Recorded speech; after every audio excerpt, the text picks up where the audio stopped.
Hey, salut à tous, on se retrouve du coup à Fukuoka, on est le lundi 13 mai et je me dirige en direction du marché comme je l'avais dit hier. Alors là il est 8h, donc je viens de sortir de la guest house, je suis un petit peu en retard, j'avais dit 8h là-bas, bon il y en a pour à peine 20 minutes de marche donc c'est pas trop grave, je suis un peu traîné sous la douche, c'était ma faute. En tout cas voilà, j'espère qu'on va voir des choses intéressantes là-bas et qu'il va y avoir des trucs à manger parce que je commence à avoir faim.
Bon, bah, la visite du marché c'est déjà terminée, c'était très court.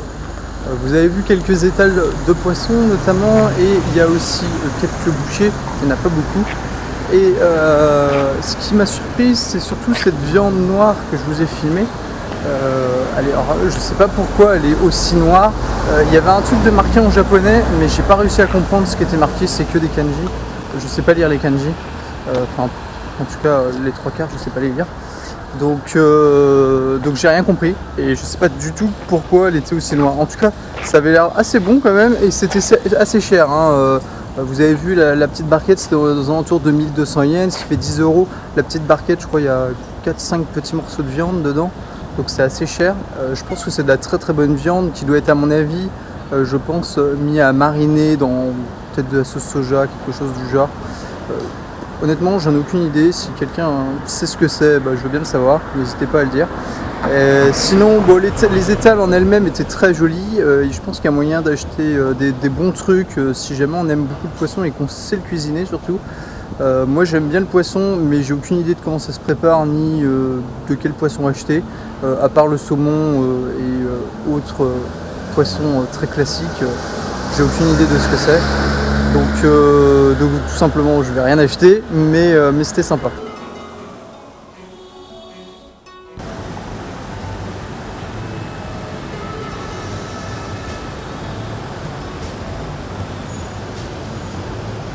Actuellement je me trouve à Canal Center, ce qui est un énorme centre commercial mais vraiment gigantesque. En fait il y a je sais pas combien d'étages, il y a plusieurs bâtiments. Il y a même carrément des hôtels, des spas à l'intérieur, enfin c'est un truc de fou. Franchement c'est énorme, c'est aussi connu déjà pour toutes ces galeries et aussi pour son architecture un peu particulier. En plus de son jardin d'eau en fait, d'où son nom, Canal Center, c'est lié à l'eau en fait. Puisque voilà, il y a aussi des animations, jeux, lumière et eau, je crois toutes les demi-heures qui sont dans le hall principal et c'est notamment voilà, pour les enfants.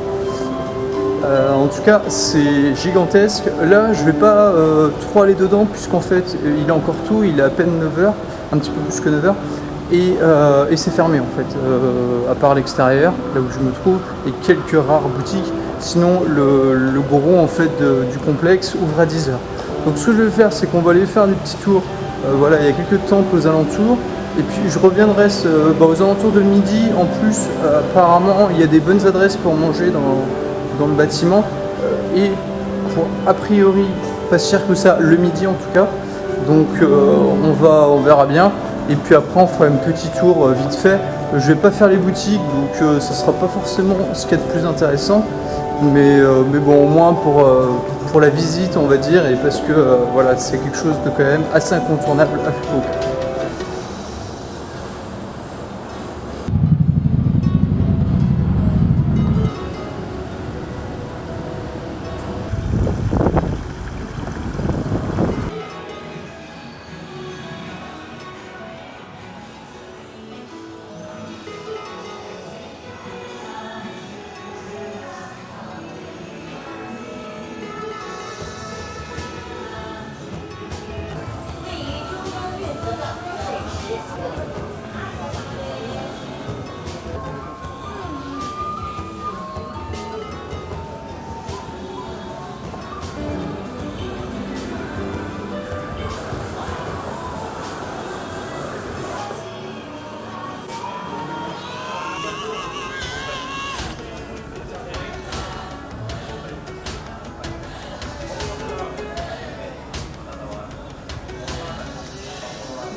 Bon, comme vous l'avez vu, j'étais à l'instant du coup au Colisée Ramen, comme ils l'appellent, donc à savoir l'étage dédié au restaurant de Ramen.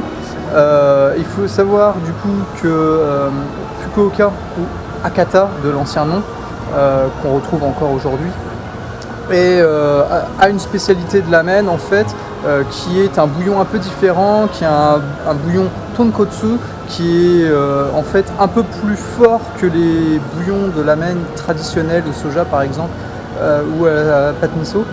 Donc généralement voilà, c'est un bouillon je crois à base de bœuf, il est un peu plus costaud, un peu plus fort, et moi j'aime beaucoup. Là j'avoue qu'il était assez doux celui que j'ai pris. Celui que j'avais pris l'autre fois avec Miyazaki-san, la personne chez qui j'ai été hébergé, on avait pris un aussi, c'était pareil, alors même si on n'était pas à Fukuoka, c'était la même une spécialité similaire qu'ils avaient fait, le bouillon était beaucoup plus fort là-bas.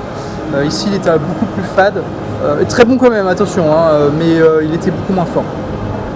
Là-haut du coup vous avez vu, il y a beaucoup de restaurants, normalement je crois qu'il y a 8 chefs en tout, et chacun des 8 chefs a un peu sa petite spécialité. J'avoue que je ne savais pas lequel choisir, j'ai pris celui qui me paraissait le meilleur et qui proposait un set en fait. Il y en avait peu qui proposaient de set. Ah. Alors là il y a le spectacle de... Voilà.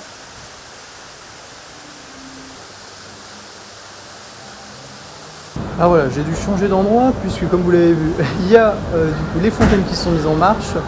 Je ne sais plus exactement ce que je disais, mais voilà, comme je disais, il me semble, il y a 8 chefs en fait, chacun a plus ou moins sa petite spécialité, même s'ils font de tout, et je ne savais pas lequel choisir, donc j'ai pris celui avec un set, parce que tous n'en proposaient pas, il n'y en avait que quelques-uns. Celui-ci proposait un set, du coup un bol de ramen plus ou moins classique, mais quand même avec du coup le bouillon de tonkotsu, et avec 8 gyoza et du riz, donc c'était très bien pour moi. J'ai pris ça, ce set là coûtait 1150 yens, et comme vous l'avez vu aussi, j'ai repris une portion de nouilles. Pour aujourd'hui seulement c'était 50 yens au lieu normalement habituellement de 150 yens, ce qui fait qu'en tout j'en ai eu pour 1200 yens, ce qui fait à peine 10 €. Un peu moins là avec le cours actuel, donc c'est très très bon marché on va dire, même si pour un ramen ça peut être entre guillemets assez cher, parce qu'on peut trouver des ramen pour 700 yens, ça il n'y a pas de souci, mais là comme vous l'avez vu c'est des grands chefs. Là celui où j'ai été, il a été plusieurs fois récompensé à différents prix en fait spécial ramen. Il a été plusieurs fois récompensé aussi au guide Michelin. Donc c'est quand même un ramen de très haute qualité, Voilà, avec tout le set complet pour 10 €, franchement on va pas se plaindre.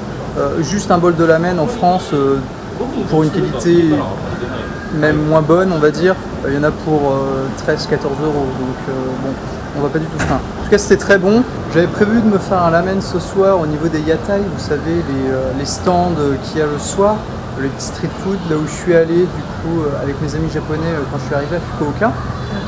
Bon, du coup finalement j'irai pas, c'est pas très grave, de toute façon l'intérêt je pense de ces street food, bien évidemment c'est d'y manger, mais c'est aussi l'ambiance et de voir comment c'est. Bon du coup j'en ferai pas, je mangerai un petit truc simple ce soir je pense, parce que là pour tout vous dire je suis repu, là le set plus la deuxième portion de nouilles ça m'a complètement blindé, et pourtant je suis un gros mangeur, ceux qui me connaissent le savent. Je voulais également dire, là comme vous avez vu, j'ai fait très peu d'images du complexe, mais c'est immense, c'est franchement immense. Il y a 3 bâtiments je crois, ou 4, avec plusieurs étages à chaque fois, au minimum 5. Il y a carrément un cinéma à l'intérieur, et également une salle de théâtre et une salle de spectacle plus générale. Donc il y en a une, c'est dédiée au théâtre No je crois, ou Kabuki, ce qui est des théâtres en fait traditionnels japonais, et une autre pour plus ce qui est pièces de théâtre entre guillemets classiques à l'européenne on va dire.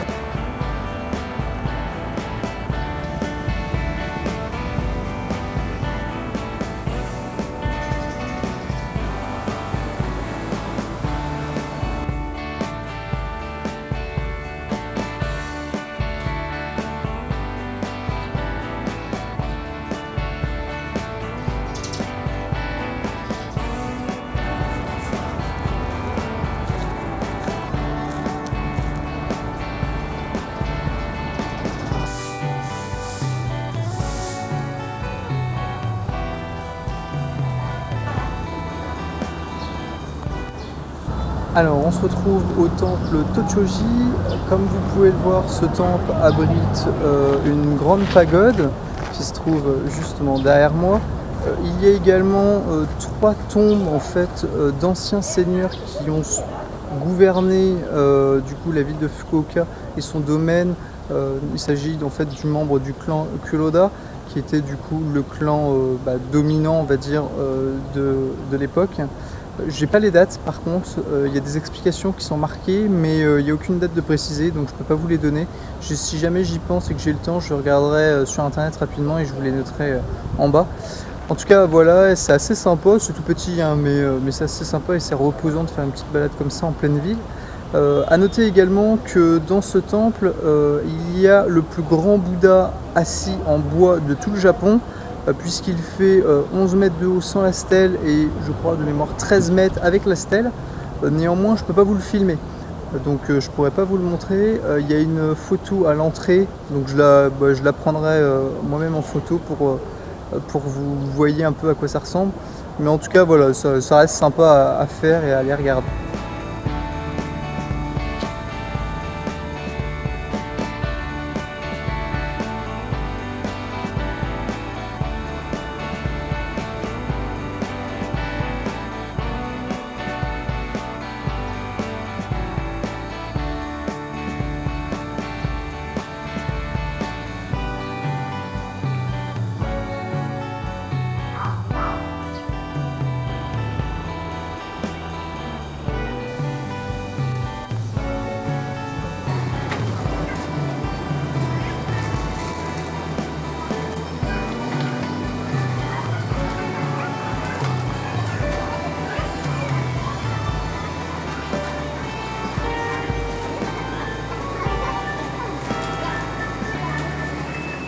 Bon, il commence à bien faire noir, donc je ne sais pas si on va bien me voir, mais c'est pas très important.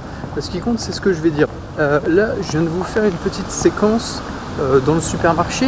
Donc, il y a 2 informations importantes que je voulais transmettre à travers ce petit passage. Première chose, pour ceux qui ne connaissent pas du tout le Japon et qui ne sont jamais venus, il faut savoir que dans les grandes surfaces comme celle où j'étais, je ne parle pas des combini, je parle vraiment des grandes surfaces. Le soir, ils bradent les bento. À partir, ça dépend des magasins, On va attendre qu'elle passe, voilà. Ça dépend des magasins, mais généralement, voilà, à partir de 18h ça commence. Il commence à mettre moins 10, après moins 20. Et là, comme vous avez vu, là il est 8h, ils mettent c'est moins 30.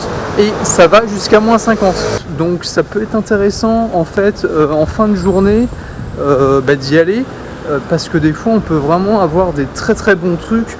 Pour moins 30 voire moins 50, c'est très fréquent. Je le faisais beaucoup quand j'étais du coup à Tokyo il y a 4 ans, puisque j'avais un Seiyu qui était pas très loin et en fait il bradait assez rapidement en fait. Aux alentours de 18h il y avait déjà moins 20, à 19h il y avait moins 30 et 20h il y avait souvent les moins 50 qui commençaient à arriver. Parce qu'en fait il fermait à 21h, 22h. Donc tout dépend en fait du magasin, de l'heure à laquelle il ferme, etc. Mais c'est très souvent intéressant d'y aller. Par contre, bien évidemment le choix est réduit, hein, forcément, mais si jamais voilà, on n'a pas une idée précise de ce qu'on va manger, qu'on est un peu flexible, on peut se faire ça. Donc surtout dans les grandes enseignes comme Seiyu et Aeon, qui ont du coup beaucoup de choix et sont beaucoup moins chers que dans les combini classiques. Donc c'est très intéressant d'y aller, on peut se faire vraiment un festin pour pas cher. Et du coup c'est plutôt cool. Donc ça c'est la première petite info que je voulais donner, astuce de radin quoi. Et la deuxième chose c'est que comme vous le voyez, vous avez vu, j'ai filmé du coup le coin bento et un petit peu plus loin on voyait il y a un coin pour manger. Ici, il n'y a pas ça dans toutes les grandes surfaces, mais c'est quand même assez fréquent. Et surtout, ce qui est marquant, c'est qu'en fait, on peut prendre le bento et aller le manger directement. Et en fait, il n'y a pas de caisse. C'est un point hyper particulier, perturbant pour nous en tant que Français, puisque il n'y a pas de caisse partout. En fait, les grandes surfaces sont gérées par plusieurs étages, il y a des caisses à chaque étage et en fait on peut se balader d'étage en étage comme on veut. Et il n'y a pas de portique de sécurité. En fait, dans pratiquement tous les magasins au Japon, il n'y a pas de portique de sécurité, il n'y a pas d'alarme, il n'y a pas de quoi que ce soit. Et il n'y a pas de vol. Il y a très peu de contrôle en fait sur ce genre de choses, c'est vraiment la confiance. Donc ce qui fait qu'on peut rentrer dans un magasin, aller faire, je sais pas, aller dans le rayon gâteaux et compagnie, gâteaux apéro, bonbons, se servir, prendre des trucs, aller au niveau inférieur ou supérieur, cosmétiques, etc. Prendre des trucs, soit on paye à chaque fois à chaque étage, soit on paye à la fin à un étage en particulier. Soit on paye pas du tout, mais bon, ça bien évidemment on le fait pas. Mais donc voilà, c'est ce que je voulais dire, c'est assez particulier, donc vous soyez pas surpris de ne pas avoir de contrôle de sécurité, pas avoir de portique, etc. En fait, les caisses étaient là sur la vidéo où je vous ai montré, en fait les caisses étaient un peu plus loin, donc il y avait le coin du coup on peut manger, en fait c'était derrière moi quand je vous filmais le coin pour manger, plus sur la gauche. En fait du coup ce qu'il faut faire c'est prendre le bento bien évidemment, aller à la caisse, le payer, et ensuite avec votre sac aller du coup au coin repas. Mais si on voulait, si les gens veulent, ils vont directement au coin repas finalement et ils ne payent pas en fait. Bien évidemment ça n'arrive pas, hein, mais c'est quand même très surprenant en fait de voir ça et de voir que justement l'absence de contrôle de sécurité. Moi c'est quelque chose qui m'a énormément surpris quand je suis arrivé ici il y a 4 ans, même quand je faisais d'un magasin à un autre, en fait, des fois j'achetais des trucs sur un magasin, j'allais sur un autre magasin qui vendait la même chose, je gardais mon sac, je gardais mon ticket, je le présentais en fait à la caisse. Et en fait les Japonais étaient très limite offusqués en fait, oh non, c'est bon, pas besoin et tout. Parce que tout simplement ils ont confiance en fait et ils ont même confiance en les étrangers, c'est ça qui est encore plus surprenant en fait. Donc voilà, c'était les deux petites infos plus ou moins importantes mais que je trouve assez typiques du Japon et que pour lequel aussi j'aime beaucoup.